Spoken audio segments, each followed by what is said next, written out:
We're stepping up, it's a brand new age. Learning on that, we're taking the stage. From microschools to tech so high, trailblazers rise, watch us fly. In the AI writer's guild we dream, writing novels, letting voices beam. With ChatGPT our stories unfold, new worlds created, brave and bold. It's the education.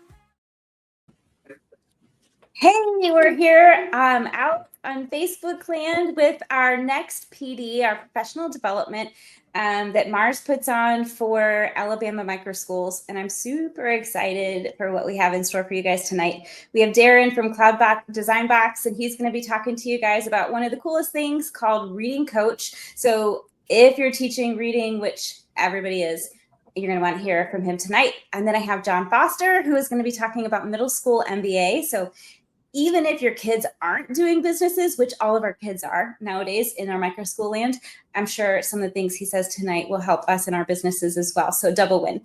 So I'm super excited. I'm going to give Darren 30 minutes and then John 30 minutes. And at the end, we'll all banter and chat about the cool things that we learned tonight. So Darren, I'm going to hand it over to you. Hi, thanks, Jennifer. Fantastic. So I'm here today. I'm Darren Herring. I'm from Cloud Design Box, but here I'm really here to tell you about something that is free, called Reading Coach. So it's a Microsoft tool. If you've got a Microsoft 365 tenant, you can get it in there. But if you haven't, you can still get it. You need like an Xbox account or what? Because I'm quite old. I used to call it a Hotmail account. Those are still available. So what I'm going to show you is some of the different features that you can use inside Reading Coach. It's available for all ages, so it goes right down to the little kids, all the way up to 18-year-olds if you've got those as well, because everybody needs to improve their reading. And this is a tool that will take you all the way through. And also it goes all the way across the curriculum. So, you know, whether you're wanting somebody to get better at reading geography texts or science texts, or you know something at a much younger age, this is a tool that will work for you as well. So I'm going to go straight into it. Hopefully you can all see Reading Coach. This is just on the website. You can also get a Windows app from the Windows Store, also called Reading Coach and easy to download. When you sign into it, you either use your Microsoft 365 school account if you've got one, and if you haven't, you can literally log in as a parent, as you know, a Hotmail account, a Windows Live account, an Xbox account. Any of those will get you in as well. So there are a couple of different things you can do. You can create a story using AI. That's really fun, really dynamic and exciting. You can read a pre-created passage from the library that Microsoft have created for different age ranges. And actually, probably my favorite thing is you can just add your own passage from some text that you find on the internet, and then you can read that out as well. So I'm going to show you each one of those. So this is on the home. I just want to flash this to you very quickly as well, the My Progress, just to show you how kind of engaging it is. So you can see that, you know, I've done a certain amount of reading, I've completed a certain amount of practices. My accuracy is 70%, which is pretty good. And how many words you can do a minute, and then you unlock certain achievements. So you might unlock certain characters or certain locations. You might get very good accuracy. So you're gamifying your experience of reading. So you get kind of a psychological reward for doing good reading or working on your reading as well. But I'm going to take you back to the home, and I'm going to show you AI, then reading from a passage, and then adding your own passage. But the process is pretty similar for each one. You always end up reading something. It just depends how you get to the thing that you're reading. So this one probably is more suitable for your younger learners. The first thing you do is you choose a character. They're mostly animals.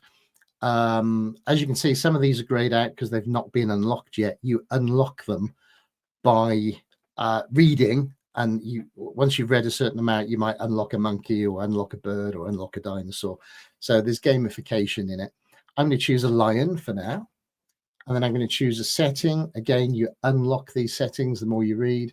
I'm going to do this one on an island. So I've got a lion on an island, and then you choose your level.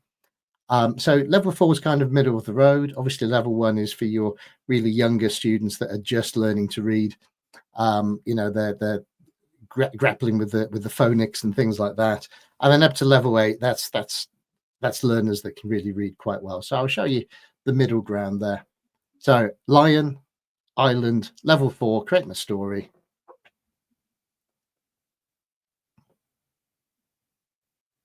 So am I ready? Well, I will be in a minute. I've got my microphone plugged in. Everything's ready to go. Just before I start that, though, I want to show you what's happening in the background. So not yet, just for a moment. The tool that I'm showing you generally is called Reading Coach, but that is powered by something called Immersive Reader. Now, it's a brilliant thing, Immersive Reader. It's available throughout Microsoft. So if you're using SharePoint, Teams, Microsoft Word, PowerPoint, Excel, the Immersive Reader is in there. And if you're using the Edge browser, actually Immersive Reader is just built into there as well. So although this is part of Reading Coach today, I just want to show you this because it's so powerful. And I'll show you a few options. As you can see, the text has come up on the screen. I can customize this in quite a few ways. I can increase the text size, make it a bit easier to read. I can increase the spacing on that as well. Get that text back up to a sensible size. I can change the font. So, quite often, if you are working with visual impairments or dyslexia, there may be a benefit to switch into Comic Sans because the way that the fonts have serifs or not serifs and the way they're curved, that might be easier to read. Calibri is the standard Microsoft font. That's not bad anyway, to be honest. And you can also change the background colors. Again, certain visual impairments will benefit from having that choice as well. You can choose some more colors. The other thing you can do, so I'm a former language teacher, so to me, parts of speech are very important. I think it's important to know if you're dealing with a verb or a noun or an adverb, because nobody can really use adverbs. So what you can do, you can switch those on and off. So there I'm seeing all the nouns, they come out as purple. If I want to look at verbs, one of the things I used to like to do as a language teacher is to help deconstruct a text for students to learn it. You go through it several times, and every time you go through, you look for different things. And this works for, modern language texts as well, if you're trying to teach French or Spanish or German or something. So maybe the first time you read through, you look for all the verbs, and you understand those. Then you go through and you understand all the nouns, and then you go through and you do the adjectives, and then you go through and you do the adverbs. And then maybe another time you go through and you find all the numbers in the text. That's not an option here, but that's something you could choose to do yourself.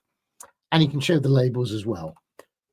So I can show that these are all the adjectives, or if I just keep the verbs on, that comes out as red. And if you forget what red is, you can just show those labels.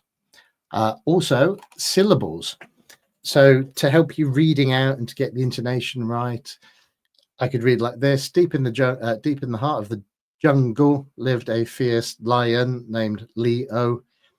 And those syllables can sometimes be helpful as well to help learners sound out the letters. You might actually find that's more useful down at the lower ends, at the level 1, where learners are really starting to break apart words and read them for the first time and understand phonetics. And then finally, you can just change the line focus. So again, if you've got somebody that struggles with focus, if there's too much information on the screen, and you may have some learners with neurodivergences. So somebody with autism might struggle with having too much content on the screen at once, and equally somebody with ADHD might struggle, and being able to focus in on this could help you with that as well. So I'll just take that back to that one. Oh, and the other thing is the picture dictionary. So if you really can't work out a word with the picture dictionary on, you can click on it. That's obviously a nice picture of a heart, an ideal picture of a heart, and that's kind of a real picture. And also, I don't know if you'll be able to hear this, but it says heart, and it's in American as well, so that's nice. And fierce, what is that? That's a fierce lion. You can actually see a wolf there looking fierce. and that says fierce. So hopefully you guys can hear that, but you can try this out for yourself as well. That's deep. I'm not sure what those two guys are doing, to be honest. They're sticking their finger deep in their ear by the sounds of it, but that one looks deep to me, and that one also sounds deep. Deep. There we go. So I'll come out of that, and I'll actually do the readings. If you remember, I didn't do the reading before because I wanted to show you the immersive reader. So here we are. I'm going to read now. I'll start reading. My microphone's plugged in. 3, 2, 1. It's listening. Lena the lioness lives in a gorgeous jungle on a lovely island in sparkling ocean. She is very smart and curious about exploring new things. One day, while wandering around the coast, Lena discovers an old bottle with something inside. She takes out a piece of paper which contains a treasure hunt map. Lena is super excited and knows she has to follow the map to find the treasure. But she knows it won't be an easy task. The treasure hunt map is tricky, and the clues need her to think smart and solve problems. So I'm only going to read that much for now. I'm actually stopping that. Good job. Now, remember, this is the AI-powered one. So this is a story that's being created with AI, but actually the learner is also participating in that process. So they get really involved in this. They're not just reading the story, they're writing the story as well. And I've got a choice. What happens next? Does Lena encounter a mysterious creature, or does she get lost? I want to see what happens with this creature. So let's crack on with that. And I am ready. Here we go.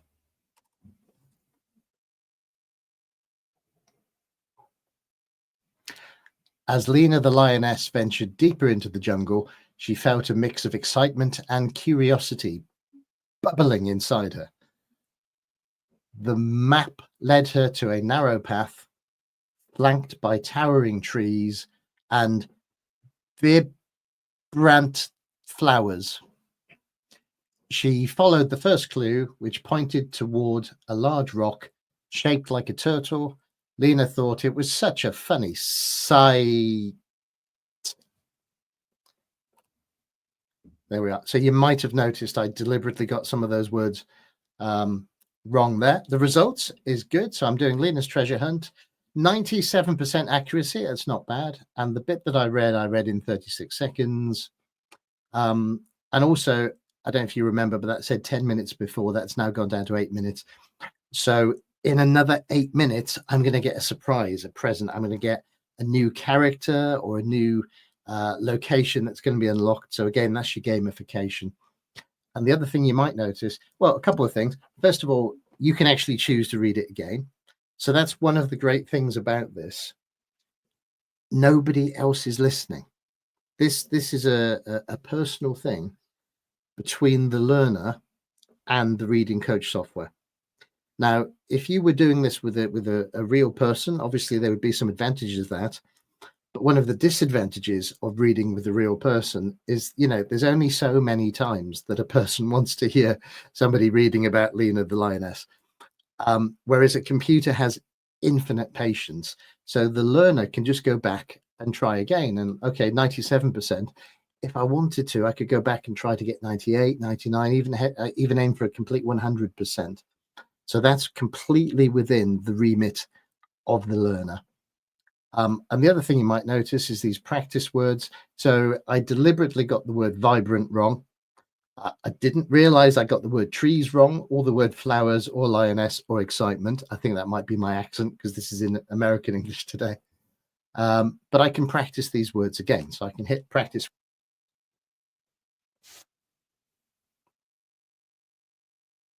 I will. So I know that I have a problem with vibrant. So let's see if I can do this again.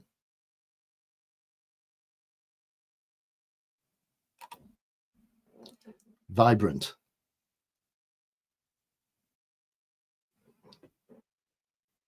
I got that one. Good.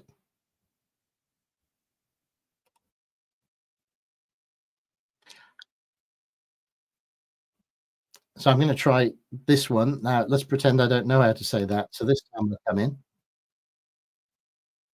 But first, I hear the word.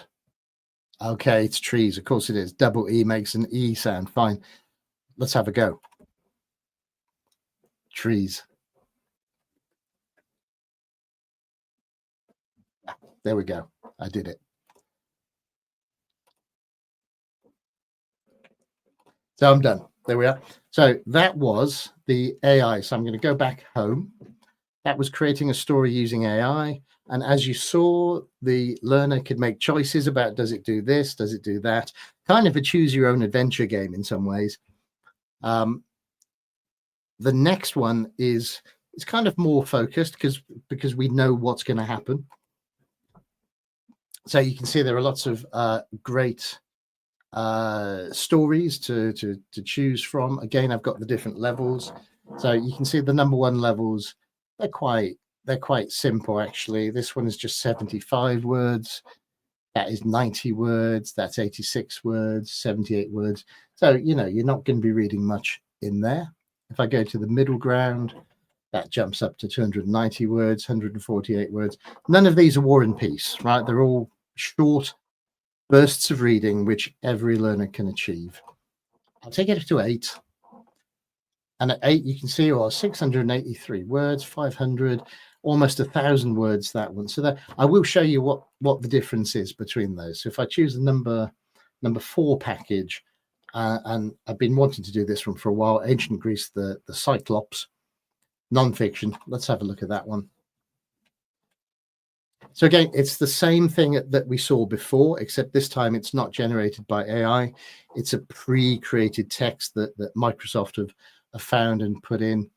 I'm not going to do that one, but you can see the level, you can see the complexity. I'm actually going to turn off the syllables and the verbs, so we just see the text there. And you can scroll as well. I'm just using my mouse to scroll up and down. So it won't take you long to read those 600 words. But for now, I'm going to come back because I want to show you the level 8. There we go. So I've not seen most of these, actually. Weirdness Under the Sea. That sounds cool. 524 words. There we go. Again, I'm not going to read it right now. But you can see there's more complexity. These are longer phrases. Some of the words are more difficult to read. So you get the idea. I'm going to come out of this now, and I'm going to show you. I'm going to go back home. And I'm going to choose the final one, which is add your own passage. So the first two that you've seen, I think the first one is probably suitable for younger learners. The second one, reading a passage from our library, I think that goes across the age ranges. But obviously, when you're working at level 8, you're at quite a high reading level then. But I think this one, it actually allows you to read at any age. I would use this sometimes if I had to read a very, very technical, complicated text with lots of science stuff and computer stuff in it that I didn't understand. I might actually be tempted to put it into immersive reader and have it read to me or help me read through it. So what I've done is I've previously gone to projectgutenberg.org. If you guys haven't used Project Gutenberg before, I strongly advise having a look. These are all kind of classic books that are now completely free. You can download the text of them. You can download them as PDF, or in this case, I'm going to download actual text files. So I'm going to go into War of the Worlds. I'm going to download a UTF file. And you can see all the text is in there. You can see the chapters, the content. And all I'm going to do is choose a little bit of this text. I'm probably just going to do this whole paragraph here. So I've copied that. I'm going to take that into Reading Coach, add your own passage. I'm going to call this War of the Worlds 2, just because I've already got a number 1. I'm pasting that in. Go through to next.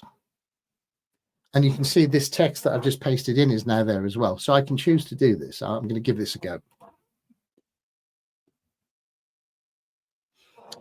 No one would have believed in the last years of the 19th century that this world was being watched keenly and closely by intelligences greater than man's, and yet as mortal as his own, that as men busied themselves about their various concerns, they were scrutinized and studied, perhaps almost as narrowly as a man with a microscope might scrutinize the transient creatures that swarm and multiply in a drop of water. There we go. That's my Richard Burton impression. 100% accuracy on War of the Worlds. How's that, guys? Is there a clap button on there? There we go. And I just want to show you how you can actually find things. And you still get all the other stuff. You can read it again if you want to. You can find out which words you need to practice. Oddly, I got there wrong, which I thought was quite an easy word, but I can practice that if I want to. But I just want to show you, this is Project Gutenberg. And if you want to find something, one of my favorite things is to go to frequently downloaded, because this basically gives you the top 100 books that people all across the world have been downloading from this site. It's mostly English, but you will, if you're looking for French and Spanish and German books, they're in there as well. And you can actually even say, I want a book that is in German, or I want a book that's in French. You can find those classics. But let's say I want to find Frankenstein, or what else is there? Three Men in a Boat, fantastic book. I want to find that. And again, for this, I want to be using the UTF-8, which is just basically a text file. But you could also download this stuff for e-readers, for a Kindle. You can download PDFs. So it's a fantastic way of doing things. And that, in a nutshell, is Reading Coach.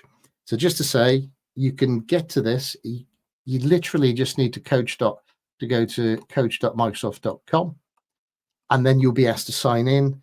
And as long as you've got like a Hotmail account or a Windows Live account or an Xbox account, you'll be able to sign into this, and then obviously let your kids use it as well.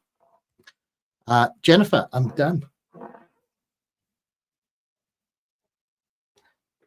Can't hear you at the moment.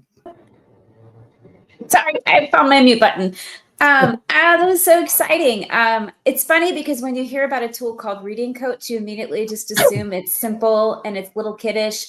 But wow, you can use this for studying physics. I love the Project Gutenberg. I've heard of that page before, but I've never looked at it. And now I'm going to, because we have a whole list of books for next year. And I wonder which ones are out there. So now I want to go see. So many. I think anything more than like 100 years old, it's there because, you know, they're gone. They don't care anymore. So Shelley just asked a question. Was there an option for it to read to you? So we didn't hear on our end. So if you just want to talk to that a minute, your sound was off. But let us know how that works. Yeah, absolutely. So you remember when I was in the immersive reader, and this isn't just a Reading Coach thing. If you could, for example, you know, if you're just in your normal browsers now, if you're just in Edge, or if you're in Microsoft Word, even just Word, anywhere you are in the Microsoft world, there'll be a button in a panel somewhere that says immersive reader. And if you turn it on, then you get that same view of all the words, and you can turn on the grammar and the verbs and the nouns and the syllables. And one of the buttons, probably the only button I didn't show you actually, is a button to make it read aloud to you. And by the way, it works in multiple languages. It works in French, German, Spanish, Welsh. If people are studying Spanish next year, they should totally get it out and use it. We talk a lot in Cloud Design Box. We talk a lot about the immersive reader being used for people with various disabilities. So, you know, that could simply be a visual impairment that, you know, you like me, you need really thick glasses to see stuff. Or you could have dyslexia, or it might be something to do with your attention. Or the other thing that if you're autistic, if you're on that part of the spectrum, that you don't like clutter, and you can see how sparse my room is. If you don't like clutter, then being able to zoom in. And also, I'll say this, my wife doesn't read, but she listens to audiobooks for a similar reason. Yeah, so, you know, it's absolutely, so a great question, and absolutely, it's just built in. I love it. Yeah, so dyslexic kids, you could use this for all your subjects, right? Yeah. Like all of your subjects. Like, what if you just like copied and pasted all your books into it. Or if everything I could could be did make this, it so my kids write their own curriculum next year. What if you went to ChatGPT, got an outline, and then every week put a different part of the outline into ChatGPT, had it write you a text 1 week at a time, and stick that into Reading Coach and read it out loud.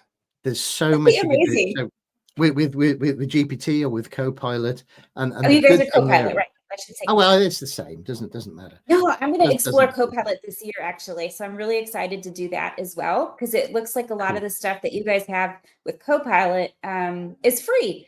So I was worried about the cost for Copilot versus ChatGPT, but it looks like there's a lot out there within the Copilot land that's relatively free. Yeah, so I could talk for hours about Copilot as well. I won't, because I want to get John on. Yeah. But there are different Copilots. You've got Copilot Chat. That's the one that if you're logged into Office 365 and you go to Copilot, that is your free chat. It's still really good. It works for students. It works for teachers. But nothing you say if it's a 365 one will be used to train large language models, which means you're very, very safe to put things in there. I mean, I'd still be careful, obviously, putting pupil names in and stuff. But that works really, really well. Whereas GPT, it's great, but unless you've got the paid for version that costs like $20, I think, a month, anything you type into there will be used to train the large language models. So just be aware of that. One thing I would say, and again, I could talk all day about this, if you do have Office 365 for education, you've got one of those educational tenants, as I know you do, but not everybody Mars does. Yeah. There is so much AI built into that stuff. So if you've got the assignment tool in Teams, teachers can use AI to automatically create assignment descriptions for them and create rubrics and all kinds of stuff. Or honestly, I could go on for weeks about it. So if people are watching this, even over I think this will stay on our pages that we're going live on for like 30 days. If you guys ask questions, you can tag me. I'll make sure Darren gets them and we can get them answered. But let us know if you want to bring them back out here. You want to know more about what they're offering at Microsoft for AI. How can we get access to it? I got access to it, but it was very difficult for me. But I'm here now to help and like connect us to people like Darren. So if there's some way that we can get this for more people in the Microsoft or the Microschool community, I absolutely want to help you get it. And I have access to people who want you to get it as well. So you just need to ask questions over the next 30 days while this is posted out there, and we can help you guys get it. So thank you so much, Darren. I'm going to bring you back up after John is done. So if you guys have any other questions at the very end, we'll do questions on John. And if there's any last questions for Darren, you'll have one more chance. So hang tight, and we'll see Darren in a few minutes. Let me bring John up. John, if you want to grab your presentation and load that up, I'm so excited. So John's going to talk about Middle School MBA program. So if you have kids who are looking at wanting to start businesses, or like I said, anything in this is likely to kind of help out the founders too, because we're all teachers, but we're also business owners. So thank you for being here, John. I'll be back at the end. No, thank you, Jennifer. It's great to be here. Yeah, and just to expand a little bit, well, let me start this. Why Middle School MBA? And why, more specifically, why teach business and economics to kids? And the answer is was twofold. One is life-changing for kids. This is how the world around us works. Physics shows us how the physical world operates, but business and economics is how the human world operates, the world we live in every day. People are buying and selling things, entering into leases and contracts, and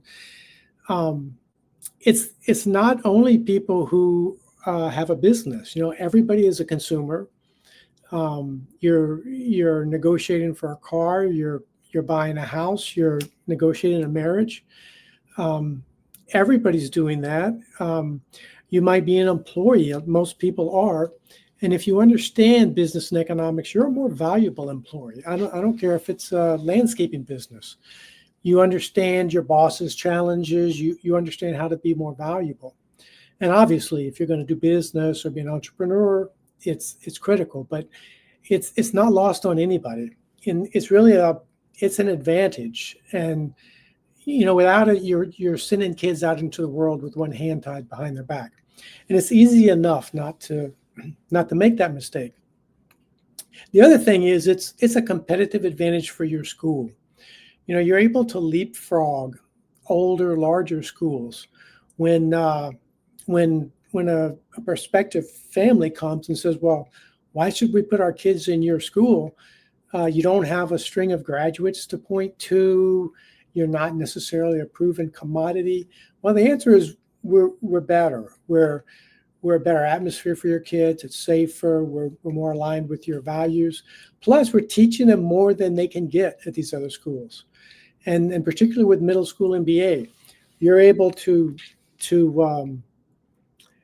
without having to have a specialized teacher or anything, you can deliver advanced, rigorous business and economics to kids as young as 11 or 12 years old. So basically what we're talking about is an executive MBA. It's all the key pieces of business, economics, and entrepreneurship boiled down to just the essentials, and then all hooked together. So it's all integrated and very intuitive and easy to understand. Just a quick, I got Chat GPT for the first time this past week, and I asked, so what's the best curriculum for teaching business and economics? And well, across the world, apparently, Middle School MBA is tops. These other two in the top 3, EverFi and Junior Achievement, they're the big dogs in the space, and that was very gratifying for us to come out ahead of those guys. It goes on quite a bit more. I won't cover all of that, but I'd like to explain what we're not. We're not stuffy, boring lectures. This is kind of the prototype for business and economics. No, it's not us. We're not students staring at a screen and clicking next. And we're not just your dad's textbook that's been gamified or animated. We're not that. What we are is, like I said, all of the critical components of business, economics, and entrepreneurship. In economics, we've got all of the things you'd expect in a 101 course. But then in addition to that, a lot of advanced things that you won't see outside of grad school, capital theory, business cycles, stuff like that. And then in red, we've got our newest edition, which is Bitcoin. We just introduced a Bitcoin lesson to the lineup. In business, kids are negotiating, they're building parts and P&Ls, they're optimizing factories. And that's really the activities portion. For instance, these are some kids negotiating. The kid in the background is the timekeeper. Everything we do has time pressure and an opportunity to fail, just like in real life. In entrepreneurship, we talk about funding. Where does the money come from? What is angel investing like? Pro formas, bankruptcy. And, people say, can you teach all of this to an 11-year-old? And the fact is we do it every day. And here's kind of how it works. Our curriculum streams in across the web into your classroom, and then it's projected on the wall. Usually you have a student operate the software. And then your teacher who's in the classroom uses our software to run terrific activities. Kids are making products, they're pitching companies, they're negotiating, and they're doing all this within a framework of rigorous economics. So all of the high-level economics that you just saw is being applied during these lessons. And the real trick is right here. It's our software in your teacher's heads. We don't go to your kids. We're not talking to them. We're not thinking about them when we write curriculum. We're thinking about your teacher. And then your teacher, who has a relationship with all these kids, is delivering this stuff in their own way, a way that's somewhat customized for that classroom. Again, all within the framework of rigorous high-level economics. These kids are making parts out of pipe cleaners. Later, they'll sell those parts and plug the results into their P&Ls. These kids are pitching companies to their classmates. That's our software on the wall behind them. Their classmates are evaluating the pitches as angel investors and will decide whether or not to invest their own money in these companies. And by the way, when you're being evaluated by your classmates, nobody gets off light. It's very, very lifelike. Some more negotiating, and these kids are on a field trip to a coffee shop. When our kids go on a field trip, they show up doing due diligence as if they're going to buy the business. So they've researched the business ahead of time, and they come loaded for bear to question the owner about what his business is all about. These are business cards that kids made. We don't realize how early they're thinking about what they might want to do with their lives. This one in particular said she was going to be an astronaut. And she is. We didn't make her an astronaut. But the point is they're thinking about these things way in advance. And so what do kids get from middle school MBA? They come away thinking business is cool, economics is powerful, entrepreneurship is an Indiana Jones adventure, and life is up for grabs. This last one is probably the most important. The door is open. It's up to you to go out there and make everything you can of it. And also, so this was a parent survey. This isn't economics, it's life. It really is. The opportunities for life lessons are astounding. So how do you do this, John? How are you guys teaching such young kids such advanced stuff? What you see here is our proprietary model. This, we call him Linky. And this is a visual depiction of an economy. Here you have land, labor, capital, entrepreneurship, but it's in a somewhat granular way where you can actually see what's going on. You know, we're taking natural resources and we're converting them to products. Each of these gray rectangles is a business, and each business has capital and workers. And so this is the way an economy is structured. And then once you understand this structure, we call it the hardware of the economy, then you can apply the software, which is economics, the rules and the data that runs the hardware. And so our course basically consists of zooming in and out of this model. So for instance, if we want to talk about prices, we might zoom into this part of the model. We talk about prices. What actually is a price? Where does it come from? We negotiate and discover prices. And then we take that up to the greater abstractions of supply and demand, which is the laws of economics. If we're teaching supply and demand, this is a picture of our viewer. We do that without any charts and without any numbers bigger than what's on your two hands. We have hot dogs. We have a chef that makes the hot dogs and consumers that buy them. And as we take this slider and move it up and down, we change the price of the hot dogs. And the number of dogs that will be brought to the market and be purchased will change as a result of the price changing. So you see that supply and demand is a relationship between price and quantity without charts. Similarly, if we're going to talk about capital, we zoom in on a piece of capital and we talk about what is capital, where does it come from, what are the different types of capital, and what are the sources of capital. And we teach this using a conversation between a hammer and a backhoe.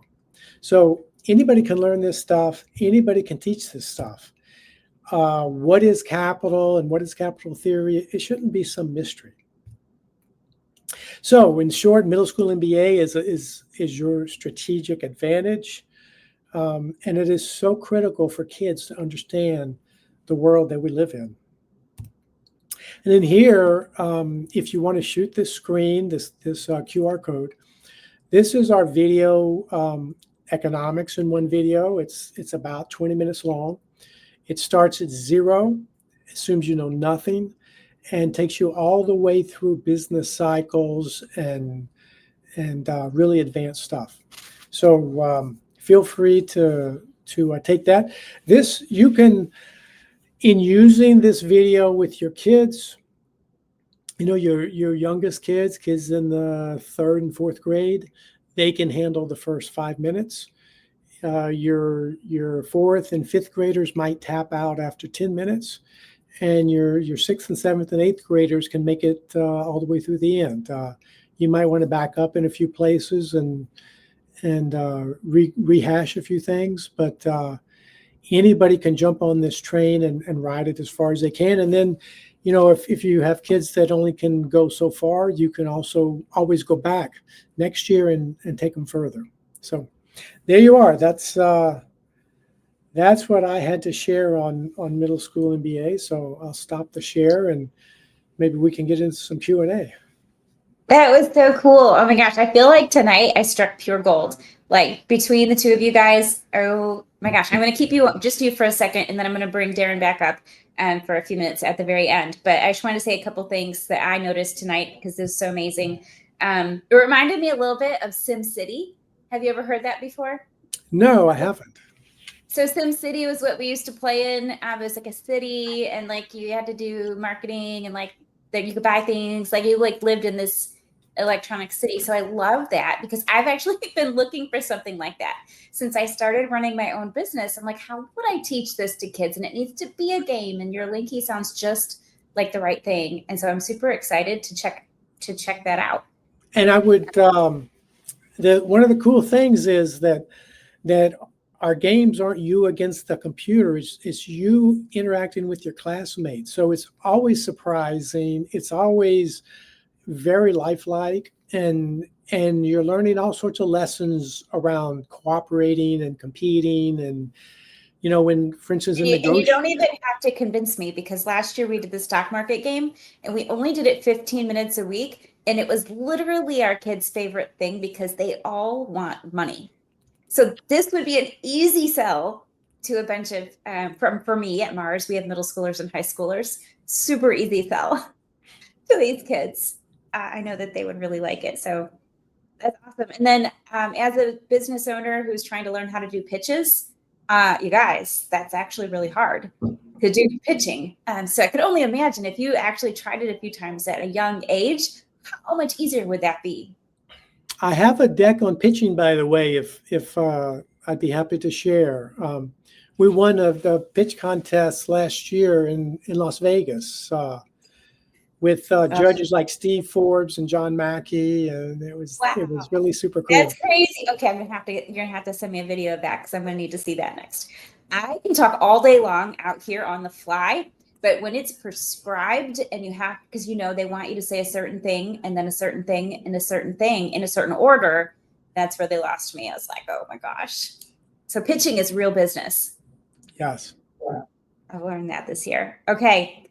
I have one more thing. Oh, the Choose Act. So I wanted to mention that out here where people are listening, that I have, just so my listeners know, I am telling the people who we talk to as PD speakers about the Choose Act so that we can get some of these great speakers into our database where we can have access to using our funding on them. So we are trying to let you guys know how to do that. So John, after you leave here, if you want to try and figure it out and you have any questions, circle back and let me know if I can help you get in, because I know people are going to want to see you in the database after hearing you speak.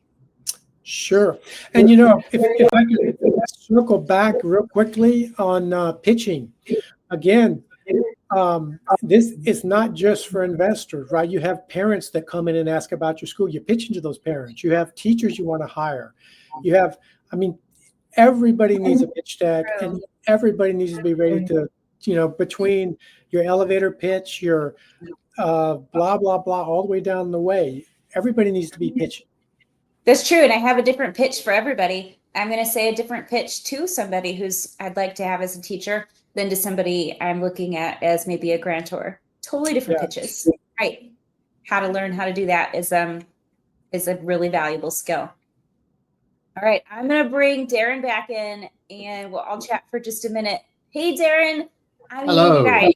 Yeah, great. John, I enjoyed that. I have to say the idea of entrepreneurship for younger students, I think that's really important. They can definitely do it. They can. Oh, yes. It's remarkable how good they are. Someone tells me it's their favorite subject once you bring it in. It really is. That's what we hear all the time. You were saying about the pitching as well, and there's obviously something inside Linky that can help people practice their pitching. And I mentioned the speaker coach earlier that allows you to go through a presentation, and it will let you practice, and it tells you if you're going too fast. It always tells me I'm going too fast, and sometimes it goes down. It's going too slow. You're going off forever. And it does like all you that said as well. too many times. Yeah, exactly. Yeah. I got busted. Yeah, It's so like so- these so two guys important. together, like Microsoft really is like the delivery tool. It's like how do you get the message to the people? And John really is like, what is the message? I always say at Mars that we teach the whole Oreo cookie, and that the humanities, which would be like John's stuff, is the cream filling, it's the goodness. But technology, like Microsoft tools, is like the cookie that holds the humanities together, and it's the delivery tool. It would be messy to just have the humanities. Absolutely. I love how you call the cream inside the good stuff, like it's good for you. But it is the most interesting thing. My background, I kind of vaguely work in IT, but my background is kind of languages and the arts and literature and things like that, and I think it just fits together so well because it's humanity, John. That's what you're yes there's kind of primary, tertiary, manufacturing, and that is very, very structured, but in the end what you're really teaching is how to work with people, how to collaborate, how to sell your products that you make, how to understand. I love the idea that the students go into a place and they've already researched that place and they're thinking about buying it. We have something here called Dragon's Den. I don't know if you call it the same thing. Is it Shark's Den, something like Shark Tank? Shark Tank, that's it. I knew it was something. Yeah, it's that. So your students are sharks in the Shark Tank when they go in to visit somewhere. Yeah, that's correct. And you're right. It's all about people. Business is about people, about making promises and keeping promises. People want to work with somebody that they know, like, and trust.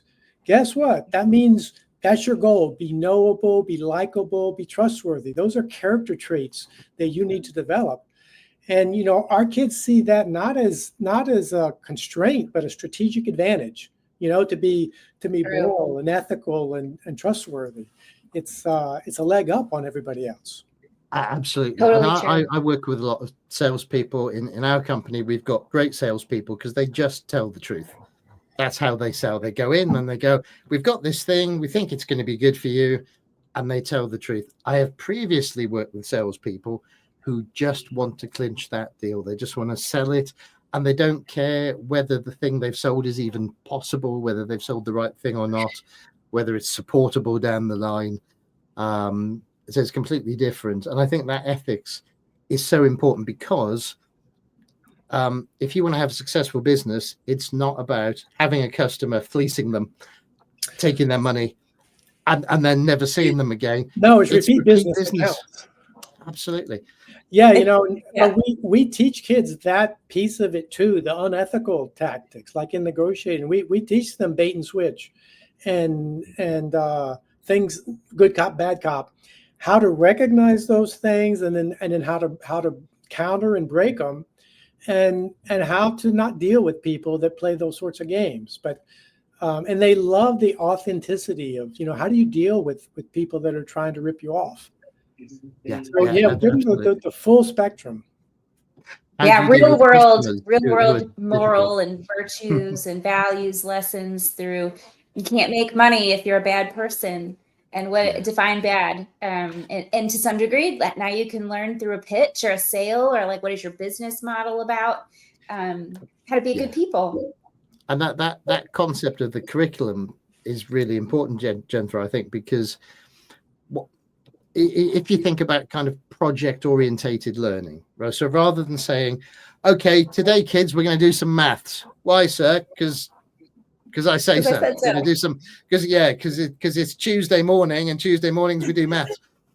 But if you think about that in a project orientated way, you're saying, well, why are you doing maths? Because look, at some point in the future, you're going to be involved in a business where you're going to be selling things, buying things. You're going to be an Excel. You're going to be trying to work out your cost of sales. You're going to try and be working out your margins. And I can go to Copilot and I can say everything that you're saying right now. And I can say, can you make me, I just learned something from Middle School MBA, the content about my business. How many sales do I want to make this month? How many did I make last month? Compare and contrast. So go to Copilot, turn this into a spreadsheet. And now I'm using everything and AI. And do you guys know that we're actually, in our country, probably everywhere, but I know in our country, we're fighting over which domain owns AI. Like, we could have a good argument over like they want it to be computer science, y'all, but it's not. No. The together every single subject. It should be not in a strand at all. But then we don't know how to deliver education when it's not in a subject. I'll go a step further, Jennifer. I don't think any education should be in one subject. I am a massive fan of cross-curricular working. I had, when I did my my teacher training, I had a fantastic tutor, Kim. She literally wrote the book on cross-curricular working. She wrote a book on it, and it was this idea that instead of saying, oh, right, because I was a French teacher, so instead of saying you do French or you do maths or you do science, you kind of make it a bit more topic based. Yeah, obviously you're going to have the French teachers teaching the French bit, but what you do is you talk to the maths teachers and you arrange it so that you do something in French, and then guess what? Next week the kids are doing it in maths. And it's like, well, that's weird. So we did this in French last week. You don't say. What a coincidence. No, you plan for that. Life is everything. Yeah, I totally agree with that. That's actually why we've taken an MBA approach, because it gives us the ability to reach across all sorts of disciplines. You know, we just added a Bitcoin lesson. Well, I mean, does that belong in business or personal finance or economic? Where does that go? Well, with an MBA, it doesn't matter. We plug it in and we teach it as, okay, here's Bitcoin.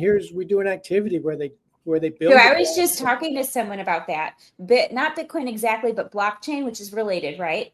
And what if you had a Microschool model that donors could put money into a blockchain fund, and then you create a Bitcoin out of that, and then the students do work, take a snapshot of their work without all their personally identified information off of it.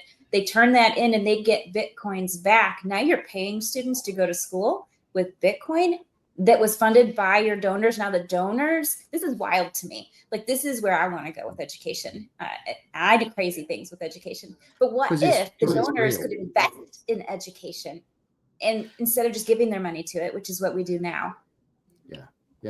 I love that idea. And do you know the people that really amaze me? It's the people who make an absolute fortune by doing videos on YouTube or whatever, the Minecrafters, Dan TDM, people like, he's worth 32 million, and he's just got a bit of purple hair and he plays Minecraft. How does he do that? Well, he works really hard is the answer, and he's very clever. That's how he does it. But those are the new skills, and I think we have to look at this. And John, you know, entrepreneurship is the future. It has to be the future. The jobs that my son's 13 now, the jobs that he's going to have in the future, radically different. AI is changing things. A lot of and we thought, you know, everybody be replaced by robots, but people sat in offices would be fine. No, lawyers are not safe. Doctors are not safe even, you know. A lot of these jobs will go and new jobs will come. And I think entrepreneurship is the way forward. That spirit of being able to create something new, invent something, get together with some partners and take a risk. Because those are the things that the AI cannot do. So it's so important to guard those skills. Yes, and the entrepreneurial mindset can be employed all over the place, you know, within an existing business or within a school. It's a great way to be able to kind of run part of your brain, part of the time. We do podcasts and websites, and I'm like thinking right now, like, how can I weave in entrepreneurism and make it feel more like a business than just a podcast, because they are businesses in the real world. Yeah, it's real. It's real. You make real money by doing those things. Not everybody does. I think there is a bit of a problem, because the other side of that coin is the misconception that, well, I don't have to do any work. I don't have to do the maths. I don't have to do the work today because I'm just going to be a YouTuber. No. If you want to be a success, if you want to be Dan TDM, if you want to be Matt Pat, you have to work. And you still have to know finances, right, John? Like the numbers. And there's a huge attrition rate, a huge failure rate in entrepreneurship. In most of the companies that our kids pitch, they flop. We fast forward 2 years and say, okay, what happened to this company?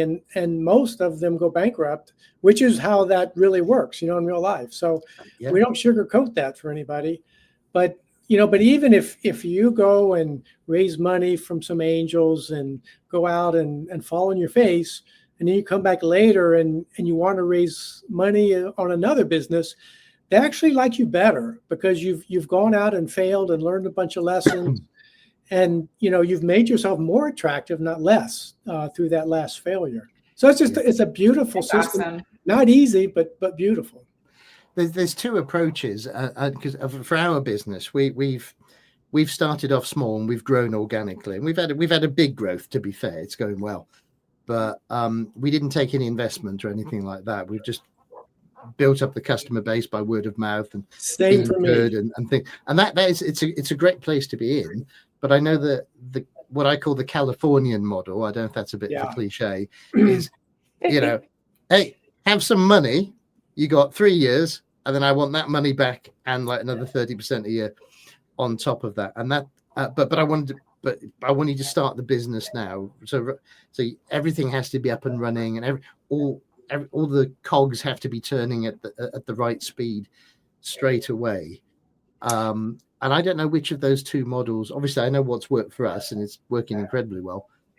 But I think the failures, do they come from that kind of California? I think they both models have their place. I didn't take I'm like you. I bootstrapped Middle School MBA because I didn't want that part of my There's plenty of risk in other things that I'm doing, and I didn't want to put that here.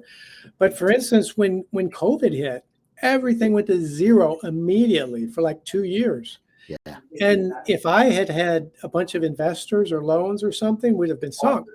But instead, we just went, okay, fine. We'll just write more curriculum and wait for this all to work out. So both models have their place, and it's the trick is to understand, where should I be playing?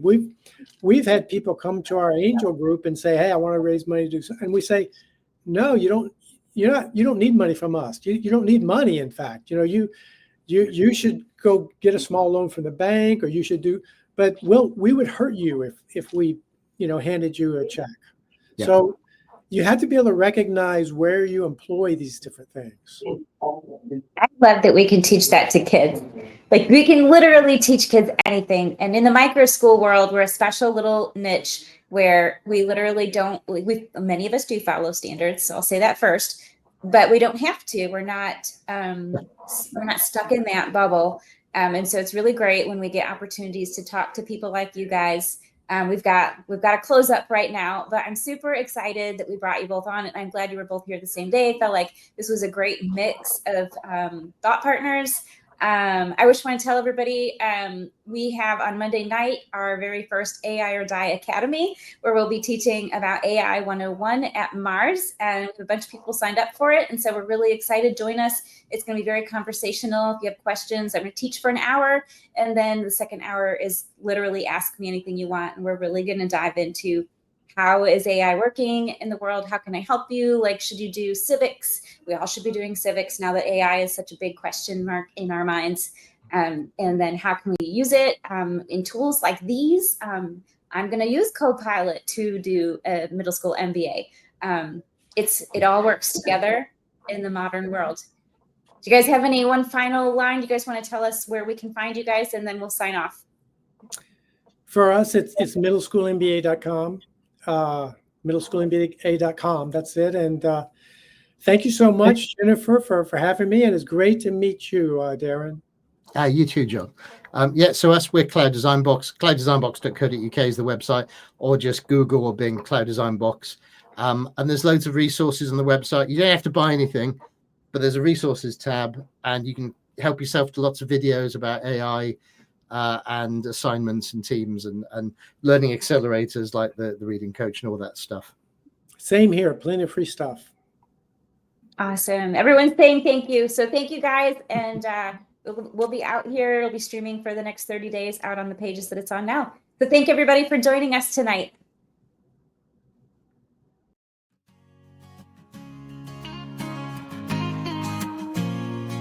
We're stepping up, it's a brand new age. Learning on that, we're taking the stage.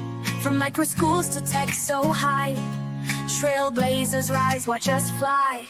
In the AI writer's guild we dream, writing novels, letting voices beam. With ChatGPT our stories unfold, new worlds created, brave and bold. It's the